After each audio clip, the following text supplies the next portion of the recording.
है जी, तो endocrine bed है, बस बात है। एंडोक्राइन सिस्टम के अंदर हम डिस्कस करने जा रहे थे मैनेजमेंट ऑफ डायबिटीज। ठीक है, कल के लेक्चर तक हमने ये पढ़ा है कि टाइप 2 डायबिटीज के अंदर जो ड्रग ऑफ चॉइस है वो मेटफॉर्मिन है, जिसको हम बेगुइनेट फैमिली कहते हैं। आज हम नेक्स्ट फैमिली पढ़ेंगे which is known as sulfonylurea. Sulfonylurea, ठीक है, प्लीज बात है नहीं। This is the next family present in case of type 2 diabetes drug. मैं फिर से रिपीट करता हूँ, कल हमने टाइप 1 डायबिटीज, टाइप 2 डायबिटीज की मैनेजमेंट स्टार्ट की, तो मेटफॉर्मिन की बात कल हमने की थी। आज हम सेकंड फैमिली पढ़ेंगे, उसका नाम है सल्फोनाइल यूरिया है, SULFUNYLUREA, sulfonylurea. Sulfonylurea, इसके अंदर जो ड्रग आती है, the first one is called tolbutamide. Tolbutamide, next देखिए क्लोर प्रोपामाइड, ग्लिपजाइड, ग्लिपजाइड, ग्लाइब्यूराइड, ठीक है, और ग्लेमेप्राइड, ग्लेमेप्राइड, ठीक है। Remember these are the 5 drugs is present in sulfonylurea family. ठीक है, ये 5 वो ड्रग है जो सल्फोनाइल यूरिया के अंदर होते हैं, और ये भी कॉमन यूज होते हैं टाइप 2 डायबिटीज में। इसके लिए मैकेनिज्म ऑफ एक्शन, इन सब की मैकेनिज्म ऑफ एक्शन क्या है कि how they act in the body. अगर इन 5 में से कोई भी टेबलेट आप किसी पेशेंट को दे दें तो उसने शुगर को क्या करना है, कम करना है। अब कैसे करना है, उसकी मैकेनिज्म क्या है, तो लेके these agents block very important point, remember which channel, potassium K plus का मतलब क्या है, potassium channel in beta cell, which cell, beta cell of pancreas, beta cell of pancreas, which leads to calcium influx. जब beta cell को हम block करें तो किस चीज की एंट्री होगी, कैल्शियम की, calcium influx, and it will release more insulin. ये क्या रिलीज करेगी, मोर इंसुलिन। एक्चुअली ये जो ड्रग है ये बीटा सेल से इंसुलिन की रिलीज को क्या करती है, इंक्रीज करती है। एमसीक्यूज ये है कि कैसे। ओके, कितने लोगों ने मेरे साथ इसकी फिजियोलॉजी पढ़ी है, raise your hand.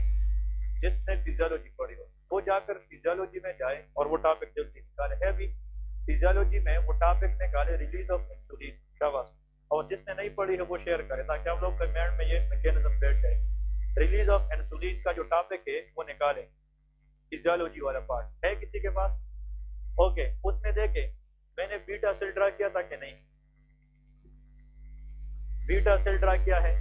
Beta cell के अंदर GLUT2 ट्रांसपोर्टर होगा, उस GLUT2 के जरिए ग्लूकोज अंदर आते हैं और वो मेटाबॉलिज्म ग्लाइकोलिसिस के जरिए एटीपी जनरेट करते हैं। क्या जनरेट करते हैं, एटीपी। और वो एटीपी किस चैनल को ब्लॉक करते हैं, पोटाशियम। और potassium lead to calcium influx, और कैल्शियम जब अंदर आती है तो डीपोलराइजेशन होती है और वो इंसुलिन को रिलीज करती है। इसका मतलब इंसुलिन को रिलीज करने का मतलब किस चैनल को ब्लॉक करना पड़ता है, पोटाशियम को, और पोटाशियम को ब्लॉक करना इन ड्रग्स का काम है। क्लियर है कि नहीं। तो these are the very important drugs present in diabetic category. These drugs act on which channel, potassium channel in the beta cell. मैं यार ये बात बार बार कहता हूँ, जिसने फिजियोलॉजी पढ़ी है उसको फार्माकोलॉजी आसान है, क्योंकि आप लोग उधर देखे फिजियोलॉजी का एक एक पॉइंट ये है, लेकिन जिसने पढ़ी हो उसको आसान होगा, नहीं पढ़े उसको समझ नहीं आएगा। फिर भी अगर एंडोक्राइन सिस्टम की चीजों पे तो जिसने नहीं पढ़ी प्लीज उसको रिवाइज करें, ठीक है। तो पोटाशियम चैनल को ब्लॉक करेगा, कैल्शियम इनफ्लक्स होगा और वहां से किसको रिलीज करेगा, इंसुलिन को रिलीज करेगा। और फिर आप लोगों को पता है जितना इंसुलिन ज्यादा होगा तो वो शुगर लेवल को क्या करेगा, वो कम करेगा, ठीक है। अब लेके इन ड्रग्स की जनाब के यूजेस क्या है, uses. These drugs usually used in the treatment of diabetes type 2। किसके अंदर यूज होते हैं, टाइप 2। और यहाँ पे एक चीज याद रखिए नोट में, they are they are not effective in diabetes type 1. Anyone can answer? Cover. Why?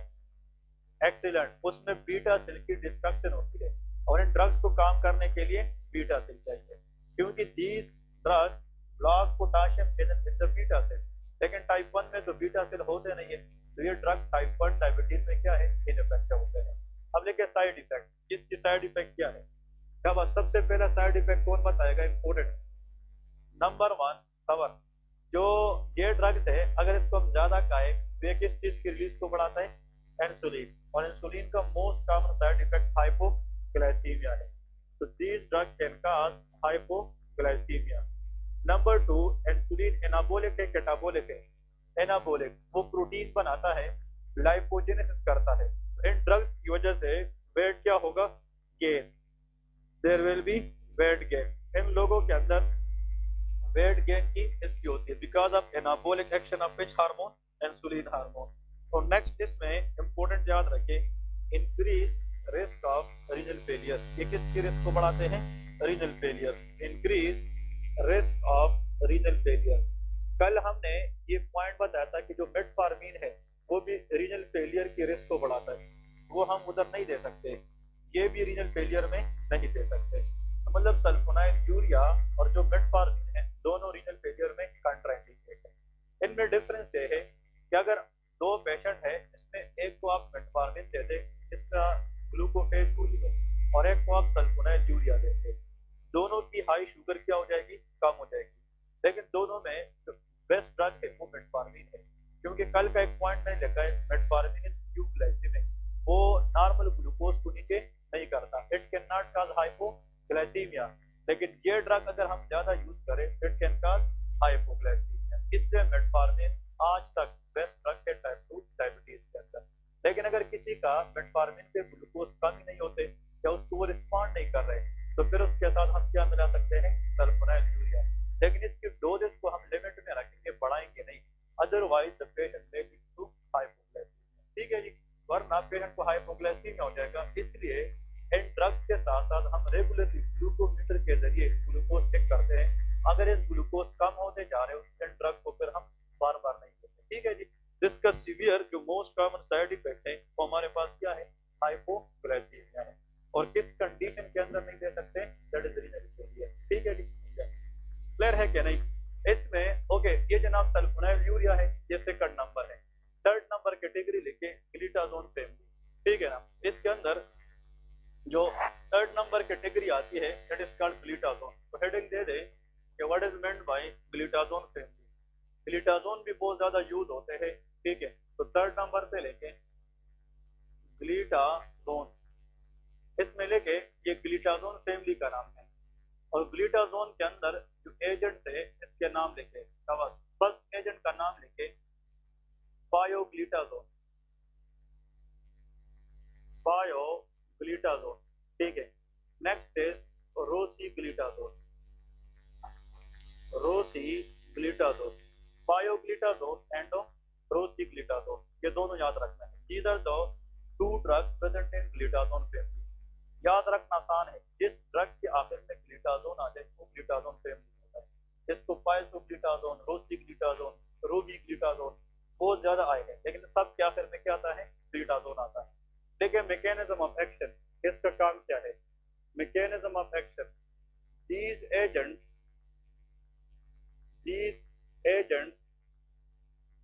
increases insulin sensitivity। ये क्या करते हैं? Insulin sensitivity to work more on receptor. इसका मतलब ये है ये जो ड्रग है इंसुलिन सेंसिटिविटी को बढ़ाते हैं। हमने ये बात की थी कि टाइप 2 डायबिटीज के अंदर एक्सेस फैट से इंसुलिन को काम करने नहीं देते, उसको कहते हैं insulin resistance. These drug decrease resistance but increase of sensitivity. ये पहले से बने हुए इंसुलिन की सेंसिटिविटी बढ़ाता है। कैसे बढ़ाता है? कि इंसुलिन को स्टिमुलेट करते हैं ताकि वो ज्यादा से ज्यादा जाकर अपने रिसेप्टर पे काम करें। और जब इंसुलिन रिसेप्टर पे काम करेंगे तो वो हाई शुगर को क्या करेंगे? कम करेंगे। एक्चुअली जो ग्लिटाजोन फैमिली है क्या करते हैं, ये इंसुलिन सेंसिटिविटी को इंक्रीज करके रेजिस्टेंस को क्या करते हैं, डिक्रीज करते हैं। अब लेके इसके साइड इफेक्ट, इसकी साइड इफेक्ट क्या है, glitazone family number 1, glitazone family increase the risk of oedema. ये क्या करा सकती है, oedema. Oedema mean excess fluid accumulation in the tissue space. बहुत से लोग होते हैं डायबिटिक, वो कहते हैं डॉक्टर साहब मैं कुछ गोलियां खा रहा हूँ, पता नहीं कुछ दिनों से मेरी बॉडी में सूजश हो रही है। मतलब ये है कि जो स्वेलिंग है, मतलब ये है कि इसकी हाथ जो है ना वो स्वेलिंग में जा रहे थे। तो मतलब उनमें से एक रिस्क होता है, क्यों, कौन सा ड्रग ले रहे हो, ग्लूटाथोन ले रहे हो, ठीक है। तो glitazone can cause greater the weight, greater the weight mean because of oedema. Next देखिए इसके अंदर, नेक्स्ट इज वेट गेन। ये क्या करा सकती है, वेट गेन। क्यों, क्योंकि किसकी सेंसिटिविटी को बढ़ाती है, इंसुलिन। और इंसुलिन इज एनाबोलिक और कैटाबोलिक, दैट इज एनाबोलिक, वो प्रोटीन बनाएगा, लिपिड बनाएगा, उसकी वजह से ओवरऑल वेट क्या हो जाता है, गेन हो जाता है। And very important point to remember, that is very very important for glitazone. मेरा एक दोस्त था, his name was doctor Farhan, ठीक है, फ्रॉम लाहौर। उसने मुझे एक दिन कॉल किया कि यार वो हम पढ़ रहे थे, एक दिन उसकी जो मदर थी वो डायबिटिक थी। तो एक्चुअली उसको ओस्टियोपोरोसिस हुई थी, ठीक है, osteoporosis after the age of 50, और वो डायबिटिक थी। तो जब डॉक्टर ने उसकी प्रेस्क्रिप्शन देखी, हिस्ट्री देखी, तो वो पिछले 5 से 6 साल से ग्लूटाथोन खा रही थी।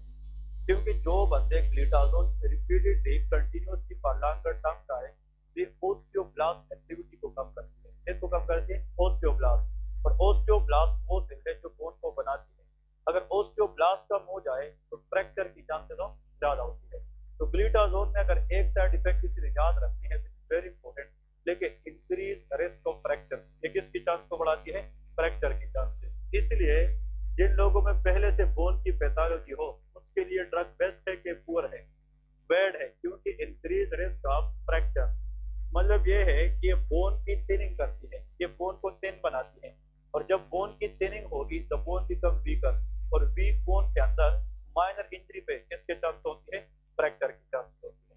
लेकिन एक एमसीक्यू याद रखे यहाँ पे नोट में, कि एमसीक्यू जो है, drug of choice for diabetes mellitus type 2, specially ये वो आंसर है, ठीक है, सबके लिए, इन रीनल फेलियर। ये इंपॉर्टेंट है। अगर किसी के दोनों किडनी फेल हो तो उसमें ना हम मेटफॉर्मिन दे सकते हैं, ना सल्फोनाइल यूरिया दे सकते हैं। उन लोगों की जो अल्टरनेट रखे वो क्या होते हैं, ग्लूटाथोन दे सकते हैं। तो actually glitazone do not affect kidney function, ये किडनी पे असर नहीं कर सकती। इसलिए अगर रीनल फेलियर पेशेंट भी है, लेकिन वो डायबिटिक है, उसने अपने कोई सेफ ड्रग लेनी है कि वो शुगर को भी कंट्रोल करे और किडनी को डैमेज भी ना करे। वो कौन सी फैमिली है, glitazone family. Glitazone is a great drug for renal failure patient. हाँ जी, क्वेश्चन, यही क्वेश्चन था। ओके, एक्चुअली ये है कि ग्लूटाथोन हम रीनल फेलियर में लेते हैं। तो देखें, मैं 2 सेंटेंस बताता हूँ, आप लोगों ने आंसर करना है।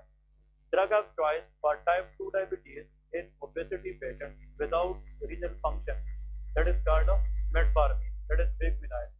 Drug of choice for type 2 diabetes with a history of renal failure, that is called glitazone therapy. ठीक है, ये पॉइंट याद रखना है। इसके बाद नेक्स्ट जो ड्रग आते हैं, वेरी वेरी इंपॉर्टेंट, इसको हम कहते हैं sodium glucose cotransporter inhibitor. ये 4th नंबर कैटेगरी है, सोडियम ग्लूकोज को ट्रांसपोर्टर 2, इसको SGL2 कहते हैं। SG stand for sodium glucose, LT mean को ट्रांसपोर्टर 2 इनहिबिटर। ये फैमिली का नाम है। इसके अंदर जो ड्रग है, लेकिन इसके नाम एजेंट।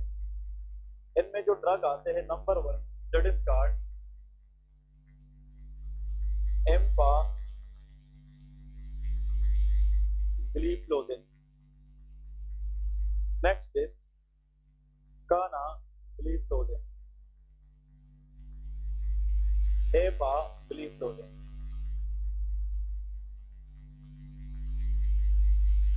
पाकिस्तान के अंदर जो सबसे कॉमन यूज होता है और आज तक बहुत पॉपुलर है, एम्पाग्लिफ्लोजिन, ठीक है, ये बहुत यूज होता है sodium glucose cotransporter inhibitor में। मैकेनिज्म ऑफ एक्शन हेडिंग दे दें, इसका काम क्या है, what is the mechanism of action of these agent. तो लेके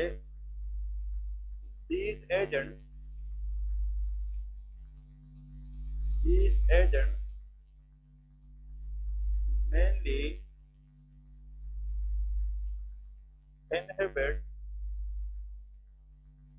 the reabsorption of sodium and glucose in PCT of nephron. PCT stands for proximal convoluted tissue. Exactly in drugs को काम करने के लिए किडनी का फंक्शन चाहिए, क्योंकि these agents act on the nephron और नेफ्रॉन के अंदर कुछ पार्ट है जिनमें से एक का नाम है प्रॉक्सिमल कन्वोल्यूटेड टिब्यूल पीसीटी। देखिए बहुत आसान, ये हम किडनी फिजियोलॉजी के अंदर डिस्कस करेंगे। Cup shape structure is called Bowman capsule. Bowman capsule के बाद जो पार्ट होता है दैट इज कॉल्ड पीसीटी। ये नेफ्रॉन का कौन सा पार्ट है?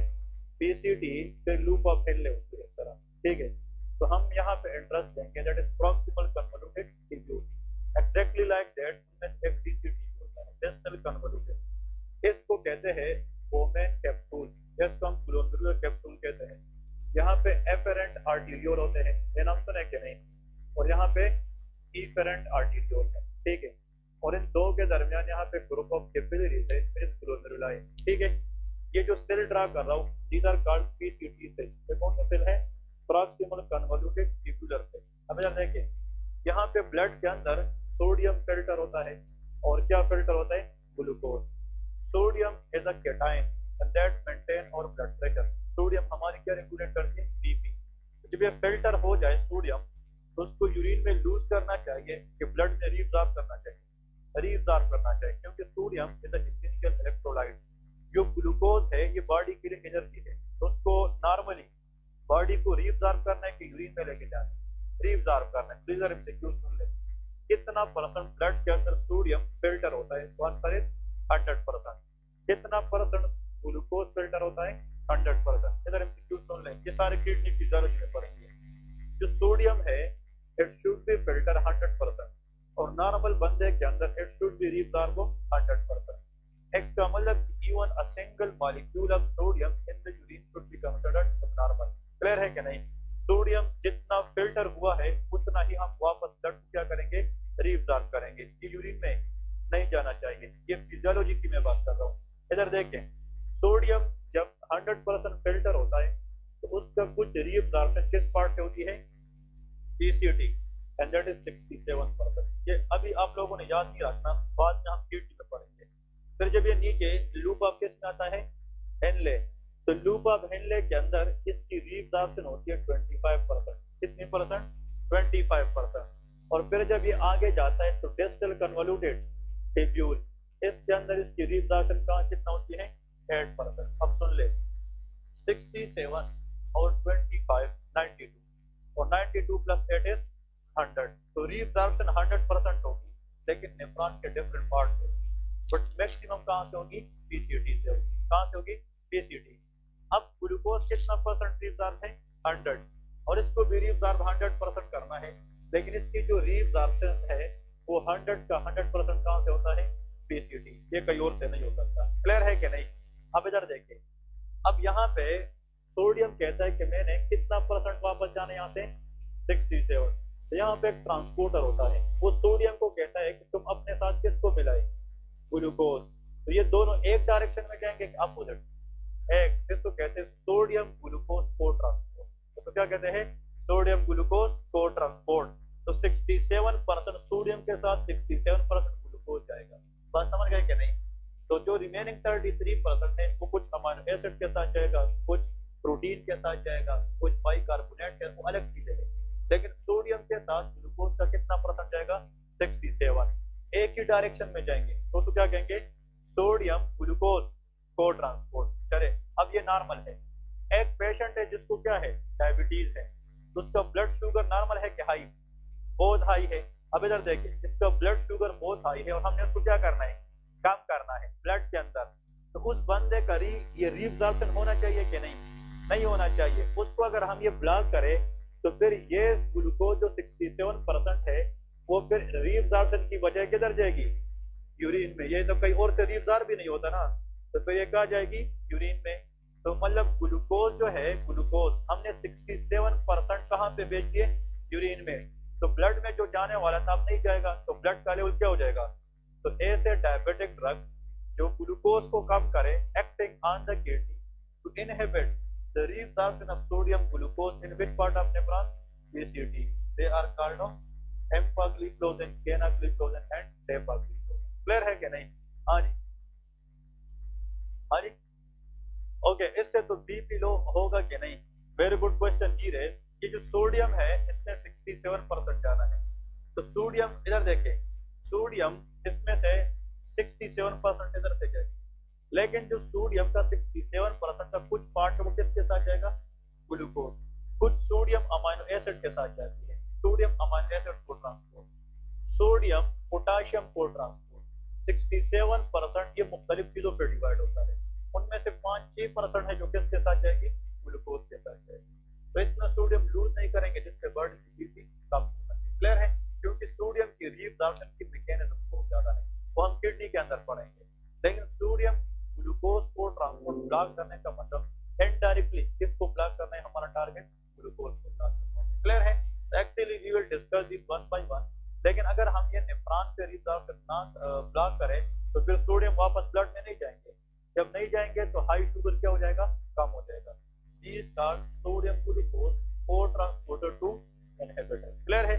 और इसके लिए किडनी का काम चाहिए कि नहीं, इसके लिए किडनी फंक्शन का होना जरूरी है। अब लेके साइड इफेक्ट, इसकी साइड इफेक्ट क्या है। ओके, ये टाइप 1 में भी दे सकते हैं और टाइप 2 में भी दे सकते हैं। एक्चुअली इसके लिए बीटा सिलेक्टिविटी नहीं चाहिए, उसके लिए अगर चाहिए तो किडनी फंक्शन चाहिए बस, दैट्स इट। ठीक है। अब लेके side effect. Side effect in drugs की इंपॉर्टेंट ये है। अब इन ड्रग्स ने करना क्या है, क्या बात, इन ड्रग ने सोडियम को वापस जाने किधर लेके जाना है, तो यूरिन के अंदर ग्लूकोज लेवल क्या होगा, ज्यादा, तो देखिए ग्लूकोज यूरिया, ये क्या करा सकती है, glucosuria. Excess glucose in the urine start, glucosuria. ठीक है, glucosuria, glucosuria mean excess glucose when going to the urine start of glucosuria. Very important यार, किडनी में glucose level ज्यादा होगा कि कम, ज्यादा। इधर देखिए बहुत इंपॉर्टेंट क्वेश्चन आने वाला है। ये ग्लूकोज जो वापस जाने वाले थे अब नहीं जाएंगे, तो नेफ्रॉन के पूरे पार्ट में ग्लूकोज ज्यादा होंगे कि कम, ज्यादा। तो किडनी में ग्लूकोज कंसंट्रेशन क्या होगा, ज्यादा। और जहां पे ग्लूकोज ज्यादा होता है तो वहां पे रिकरेंट इन्फेक्शन के चांसेस ज्यादा। तो देखिए यूटीआई, इन लोग क्या होते हैं, यूटीआई, यूरिनरी ट्रैक्ट इन्फेक्शन होती है। तो मतलब any infection which can damage the kidney और ureter is called urinary tract infection. और इस ग्लूकोज ने जब यूरिन में जाना है तो किडनी से यूरेटर से पास होगा कि नहीं, यूरेटर से फिर ब्लैडर में जाएगा और ब्लैडर से यूरेथ्रा के जरिए बाहर जाएगा। तो इन चारों चीजों में से एनीवेयर इन्फेक्शन हो जाए तो क्या कहते हैं, UTI. Infection in the kidney और ureter is upper UTI, infection in the bladder and urethra is lower UTI. और एग्जाम में ये है कि इन ड्रग की वजह से यूटीआई का चांस क्यों होते हैं, बिकॉज ऑफ एक्सेस ग्लूकोज। और जहां पे इन्फेक्शन बैक्टीरियल हो तो bacteria can survive on glucose. ठीक है, तो वहां पे रिकरेंट यूटीआई के चांसेस ज्यादा होंगे। Another very important point to remember कि यहाँ पे न कि सिर्फ हम सोडियम को ब्लॉक करते हैं ग्लूकोज को, बल्कि किसको ब्लॉक करते हैं, सोडियम। तो सोडियम बाहर जाएगा तो लेकिन माइल्ड हाइपोटेंशन क्या हो सकती है, माइल्ड। अगर इसकी डोज को हम बढ़ाएं, अगर इसकी डोज बहुत ज्यादा हो जाए तो सोडियम कम की वजह से बीपी थोड़ी सी कम हो सकती है कि नहीं, तो माइल्ड हाइपोटेंशन, तो डेजीनेस हो सकता है कि नहीं। और नेक्स्ट, जब ग्लूकोज जाएगा तो वो सोडियम भी लेके जाएगा, और sodium always drag water, sodium अपनी तरफ क्या ड्रैग करते हैं, वाटर। तो देखिए डिहाइड्रेशन, ये बंदा किस में जा सकता है, डिहाइड्रेशन। और जब डिहाइड्रेशन होगी तो यहाँ पे ज्यादा वाटर यूरिन में जाएगी कि ज्यादा किडनी में रहेगी, यूरिन में जाएगी, तो kidney will suffer from dehydration. तो वहां पे क्रिस्टल फॉर्मेशन के चांसेस ज्यादा, तो देखिए स्टोन फॉर्मेशन, किडनी स्टोन बन सकते हैं, जहाँ पे लेके किडनी स्टोन। इसलिए these drugs are very good but they should be taken in limit। ठीक है, ये किस में लेना चाहिए, लेकिन हम पेशेंट को बता दें कि इन ड्रग्स के साथ साथ कोशिश करें कि फ्लूइड इंटेक क्या करें, इंक्रीज करें।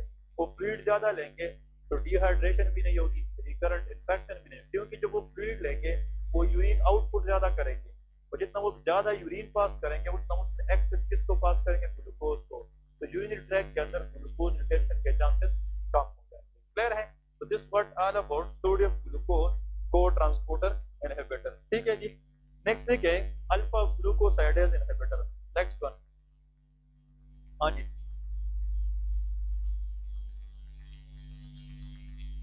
किस किस चीज की? ग्लूकोज। लेकिन ग्लूकोज सिर्फ सोडियम के साथ नहीं जाती, ग्लूकोज ले जाने के और भी बहुत सी चीजें हैं पीसीटी के अंदर। ग्लूकोज अमीनो एसिड के साथ भी जा सकता है, ग्लूकोज अमोनिया के साथ भी जा सकता है, लेकिन यहाँ पे सब जो ड्रग की बात करते हैं तो हमने ग्लूकोज की वापस जाना किसके साथ ब्लॉक करना है? सोडियम। Drug only specific. अब जब हम किडनी के अंदर फिर फिजियो पढ़ेंगे तो आपको ये मजीद, क्योंकि पीसीटी पे 2 घंटे का लेक्चर है, कि हम पढ़ेंगे तो और भी आसान हो जाएगा यार। 100% ये तो जाएगा पीसीटी से, किन किन तरीकों से जाएगा, तो हम फिर इंशाल्लाह चलो पढ़ेंगे।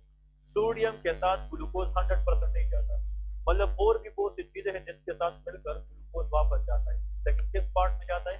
पीसीटी। तो हम कहते हैं कि along with sodium glucose is not 100% reabsorbed, but we can say कि 100% reabsorption of glucose occurs in which part?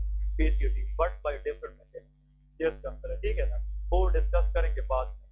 Next देखिए, next category 5th number, alpha glucosidase inhibitor. Glucosidase inhibitor,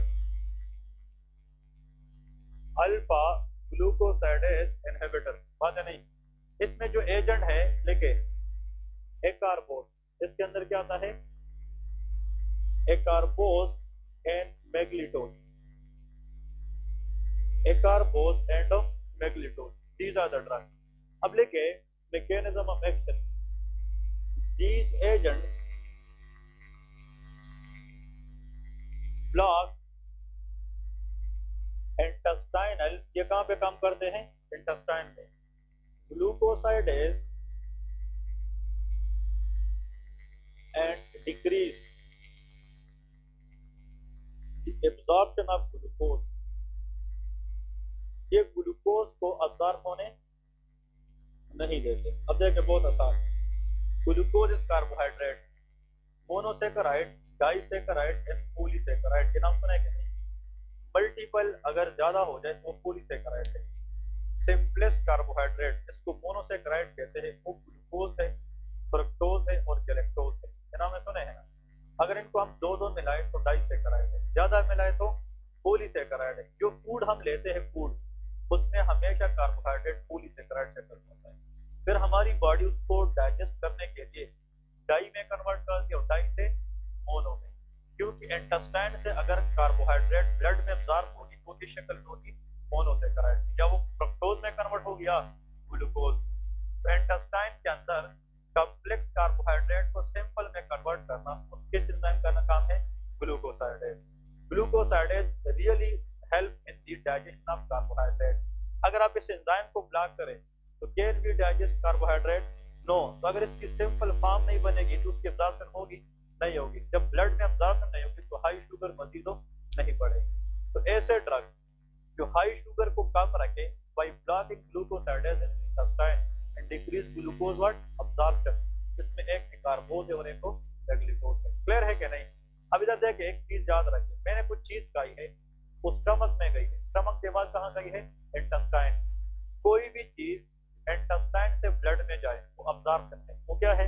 absorption है। लेकिन कोई भी चीज जो ब्लड से किडनी में जाए और किडनी से वापस ब्लड में आ जाए तो वो रीअब्जॉर्प्शन है, वो रीअब्जॉर्प्शन है। ये जो ड्रग थे यहाँ पे इसने क्या ब्लॉक करना है? रीअब्जॉर्प्शन।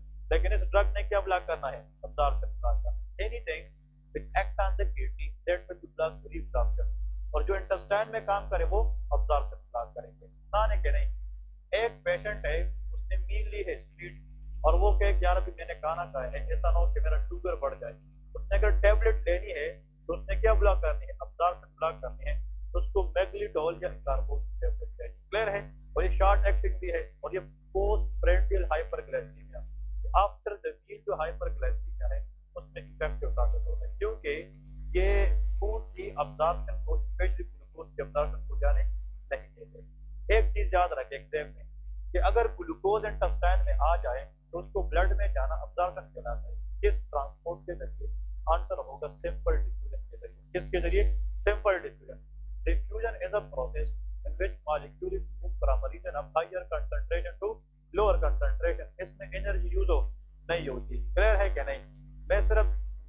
बताने लगा which is really helpful in the exam. Diffusion के दो तरीके हैं, एक को कहते हैं सिंपल डिफ्यूजन, एक को कहते हैं फैसिलिटेटेड डिफ्यूजन। क्लियर है? इनमें फर्क कौन बता सकता है? फैसिलिटेटेड और सिंपल डिफ्यूजन, इसमें डिफरेंस क्या है? बहुत आसान, दोनों के अंदर एनर्जी यूज हो नहीं होगी। जब वर्ड डिफ्यूजन आ जाए तो उसमें एनर्जी यूज हो नहीं होती। अब इधर देखें, अगर ये मार्कर है यहाँ से इधर आए लेकिन खुद आए विदाउट एनर्जी तो सिंपल डिफ्यूजन है। लेकिन अगर इस मार्कर को, ये मार्कर खुद कुछ ना करे लेकिन कोई बंदा इसको हेल्प करे और इधर ले आए तो उसको कहते हैं फैसिलिटेटेड। तो ऐसा डिफ्यूजन जिसपे एनर्जी ना अप्लाई हो लेकिन कैरियर प्रोटीन उसको लेकर दूसरी जगह ले जाए तो उसका नाम क्या है? फैसिलिटेटेड। फैसिलिटेट करना किसी कैरियर प्रोटीन के जरिए। एग्जाम में याद रखे, glucose absorption in the intestine which mechanism? Simple diffusion. लेकिन फ्रक्टोज एग्जाम में आ जाए तो फैसिलिटेटेड डिफ्यूजन है। क्या है? फैसिलिटेटेड। फ्रक्टोज का पहला वर्ड क्या है? एफ। फैसिलिटेटेड में F.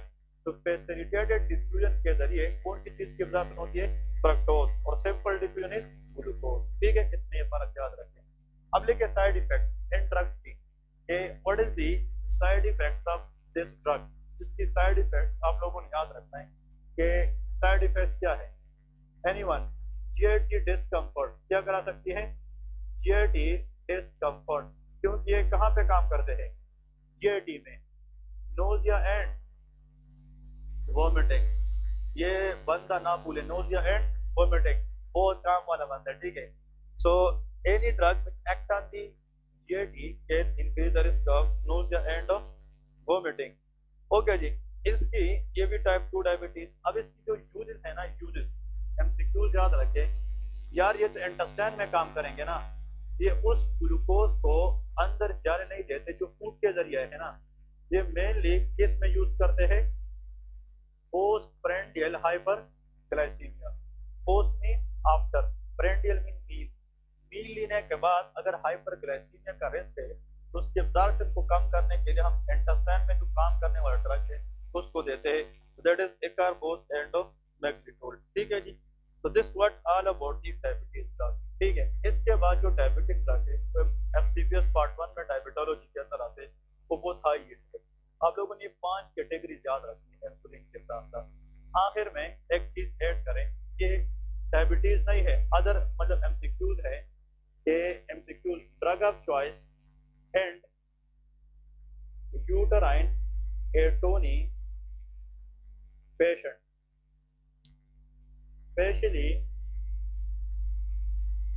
especially in postpartum hemorrhage,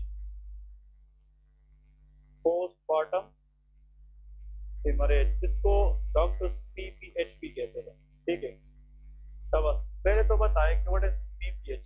postmortem haemorrhage. Post का मतलब क्या है? After. Partum mean delivery. Haemorrhage mean bleeding, excessive bleeding from a female after the birth of baby, that is called postmortem haemorrhage. Please दो चीजें याद रखें basic में, आप लोग खुद भी कहना है दो चीजें। डिलीवरी की जो मूड है वो दो है, vaginal delivery and C section. अगर नॉर्मल डिलीवरी हो जाए तो इसको कहते हैं NPD, normal vaginal delivery.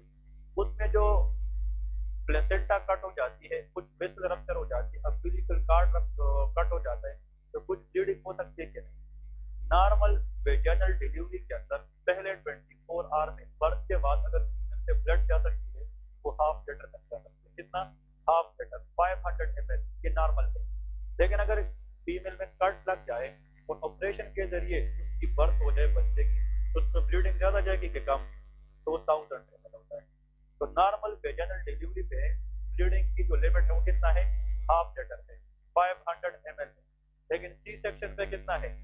1 litre. अगर सी सेक्शन पे 24 घंटे के अंदर ब्लीडिंग की जो लिमिट है वो 1 लीटर को क्रॉस करे और नॉर्मल डिलीवरी पे कितना क्रॉस करे? 500 ml को, ऐसी एक्सेसिव ब्लीडिंग को पीसीएच कहा जाता है, पोस्टमार्टम हेमरेज। पोस्टमार्टम हेमरेज का जो मोस्ट कॉमन कॉज है वो यूट्राइन क्या है? एटोनी। अब इसको देखते हैं कि यूट्राइन एटोनी क्या है, और ये क्वेश्चन एग्जाम में क्यों आता है।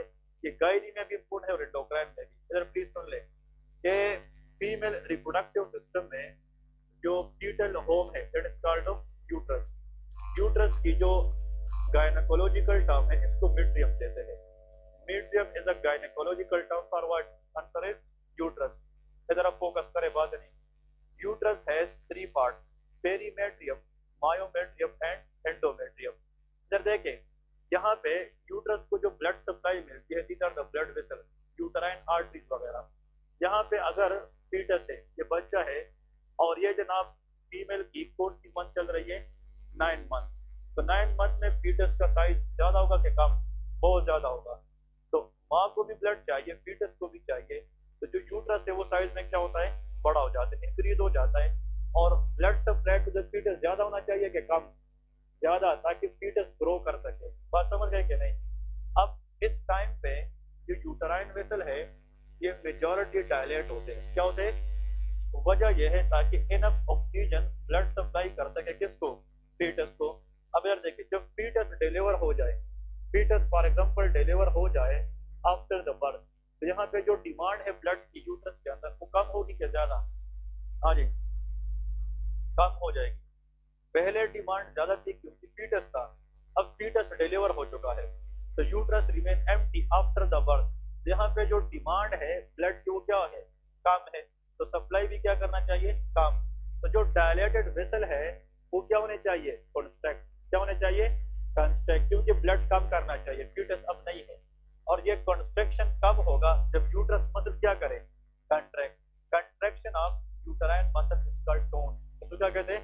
टोन। टोन का मतलब कंट्रैक्शन। कभी कभार कुछ फीमेल्स के अंदर बर्थ के बाद ये कंट्रैक्शन हो नहीं होती, तो loss of contraction after the birth in uterus is called uterine atony. तो क्या कहते हैं?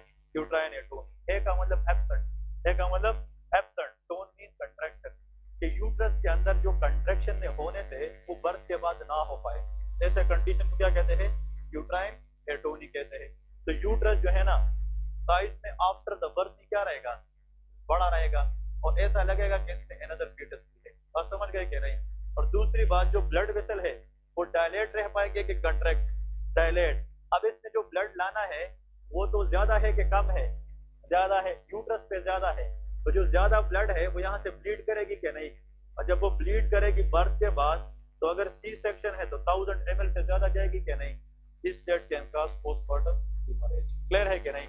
गायनी के अंदर कंसेप्ट है, लेकिन यूट्राइन एटोनी की वजह से पोस्टमार्टम क्या होता है? अगर एक फीमेल है वो कहती है कि उसकी जो बर्थ है वो घर पे हुई है, बच्चे की डिलीवरी बस घर पे हुई है, नॉर्मल हुई है, फिर भी अभी 24 घंटे के बाद उसकी विजाइना से ब्लीड जा रही है, तो आपके जहन में आना चाहिए कि जब हम यूट्रस चेक करते हैं तो वो स्वेलिंग उसमें स्वेलअप होती है। हम बिलो द नेवल हाथ रखते हैं तो उसमें स्वेलिंग होती है और टेंडर होता है, मतलब उसमें पेन होता है। तो हम ये समझ आनी चाहिए कि इसकी जो यूट्रस है वो क्या नहीं कर पाती? कंट्रैक्ट। तो हमने ऐसा ड्रग देना है बाहर से कि वो यूट्रस को, आंसर इज ऑक्सीटोसिन। हम क्या देते हैं? ऑक्सीटोसिन। तो ऑक्सीटोसिन हार्मोन है कि नहीं? तो that is one of the endocrine part, ठीक है ना? तो एंडोक्राइन के अंदर आता है। पहले के oxytocin. Oxytocin is the injection it is given for the contraction of the uterus. क्योंकि मायोमीटर ऑक्सीटोसिन के दो फंक्शन मैंने बताए थे, milk injection and contraction of the uterus. जब यूट्रस को कंट्रैक्ट करेगा तो वहां से फर्दर ब्लीडिंग को कम हो जाएगी। क्लियर है? तो यूट्राइन एटोनी याद रखना है, कोई भी फीमेल प्रेगनेंसी के बाद अगर प्रेजेंट करे 24 घंटे के बाद जो ब्लीड ना रुके, तो 95% फीमेल में चांस उसमें यूट्राइन एटोनी है। तो बगैर अल्ट्रासाउंड, बगैर इन्वेस्टिगेशन डॉक्टर इसको क्या लगाता है? ऑक्सीटोसिन, और 90% फीमेल की ब्लीड क्या हो जाती है? वो खत्म हो जाती है। क्लियर है? तो this what all of the important MCQs. देखें एक चीज याद रखें, यहाँ पे जब फीटस तो फीटस जो है ये माँ के साथ एक कनेक्शन के जरिए अटैच होता है, इसका नाम क्या है? प्लेसेंटा है। अगर फीटस पैदा हो जाए डिलीवर, तो प्लेसेंटा खत्म होना चाहिए, लेकिन कभी कभार गलती से प्लेसेंटा के कुछ क्या रह जाता है? पार्ट रह जाता है, इसको कहते हैं रिटेन्ड प्लेसेंटा।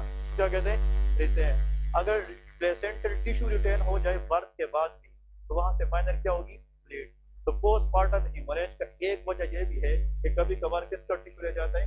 प्लेसेंटा का टिश्यू। ओके, एक बच्चा है वो डायबिटिक मदर में, जिसका साइज क्या है?